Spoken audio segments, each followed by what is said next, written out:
ಏನ ಮಗ ಗಂಟು ಮುಟ್ಟೆ ಕಟ್ಕೊಂಡು ಎಲ್ಲಿಗೆ ಹೋಗ್ತಾ ಇದೆಯಾ? ಹಾಯ್ ಮಗ. ಏನಿಲ್ಲ ಕಣೋ, UAE ಗೋಲ್ಡನ್ ವೀಸಾ ಅಪ್ಲೈ ಮಾಡಿ ಅಲ್ಲೇ ಹೋಗಿ ಸೆಟ್ಲ್ ಆಗ್ಬಿಡೋಣ ಅಂತಿದ್ದೀನಿ. ಲೋ ಮಗ, ನಿನ್ ಕನ್ಸು ನೆನ್ಸಾಗಲ್ಲ ಬಿಡು. ಲೋ ಮಗ, ಯಾಕೋ ಕಣ್ಣಾಗ್ತೀಯಾ? ನಿಜ ಕಣೋ, UAE ಗೌರ್ಮೆಂಟ್ ಅವರು ಇದ್ರ ಬಗ್ಗೆ ಕ್ಲಾರಿಫಿಕೇಶನ್ ಕೊಟ್ಟಿದ್ದಾರೆ. ಹೇಳ್ತೀನಿ ಬಾ, ನಿಮ್ಗೂ ಹೇಳ್ತೀನಿ ಬನ್ನಿ. ಹೊಸ UAE ಗೋಲ್ಡನ್ ವೀಸಾ ಅಪ್ಡೇಟ್ ಇತ್ತೀಚೆಗೆ ವೈರಲ್ ಆಗಿತ್ತು. ಅಂಡ್ ಕೇವಲ 23 ಲಕ್ಷಕ್ಕೆ ಲೈಫ್ ಟೈಮ್ ರೆಸಿಡೆನ್ಸಿ ಸಿಗುತ್ತದೆ. ಅಂಡ್ ಅದ್ರ ಜೊತೆಗೆ ಯಾವುದೇ ಪ್ರಾಪರ್ಟಿಯಲ್ಲಿ ಇನ್ವೆಸ್ಟ್ ಮಾಡಬೇಕಾಗಿಲ್ಲ ಅಂತಾನು ಹೇಳಿದ್ರು.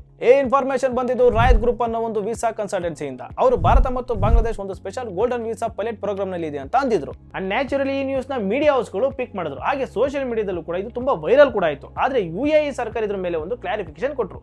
ಅದೇನಪ್ಪಾ ಅಂತಂದ್ರೆ, ಗೋಲ್ಡನ್ ವೀಸಾ ಅಪ್ಲಿಕೇಶನ್ ನ ಕೇವಲ ಅಫಿಷಿಯಲ್ ಗೌರ್ಮೆಂಟ್ ಪ್ಲಾಟ್ಫಾರ್ಮ್ ನಲ್ಲಿ ಮಾತ್ರ ಪ್ರೊಸೆಸ್ ಮಾಡಲಾಗುತ್ತದೆ ಅಂತಂದ್ರು.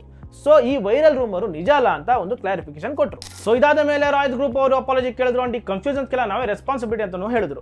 ಸೊ ಈ ಕನ್ಫ್ಯೂಷನ್ಸ್ಗೆಲ್ಲ ಕಾರಣರಾದಂತಹ ರಾಯತ್ ಗ್ರೂಪ್ ನ ಗೋಲ್ಡನ್ ವೀಸಾಗಳಿಗೆ ಪ್ರೈವೇಟ್ ಅಡ್ವೈಸರಿ ಸರ್ವಿಸಸ್ ಅವರು ಸ್ಟಾಪ್ ಮಾಡಿದ್ದಾರೆ. ಈ ನ್ಯೂಸ್ ಇಂದ ಕಲಿಬೇಕಾಗಿರೋದು ಏನಪ್ಪಾ ಅಂತಂದ್ರೆ, ಇನ್ಫಾರ್ಮೇಶನ್ ಅನ್ನೋದು ತುಂಬಾ ಬೇಗ ಸ್ಪ್ರೆಡ್ ಆಗುತ್ತೆ. ಆದ್ರೆ ಕನ್ಕ್ಲೂಷನ್ ಬರೋಕ್ಕಿಂತ ಮುಂಚೆ ಅಫಿಷಿಯಲ್ ಕನ್ಫರ್ಮೇಶನ್ ಗಾಗಿ ಕಾಯೋದು ತುಂಬಾ ಇಂಪಾರ್ಟೆಂಟ್ ಆಗಿರುತ್ತೆ. ಇನ್ಫಾರ್ಮೇಶನ್ ನ ಯಾವಾಗಲೂ ಟ್ರಸ್ಟೆಡ್ ಸೋರ್ಸಸ್ ನೊಂದಿಗೆ ಡಬಲ್ ಚೆಕ್ ಮಾಡಿ, ಹಾಗೆ ಎಚ್ಚರವಾಗಿರಿ.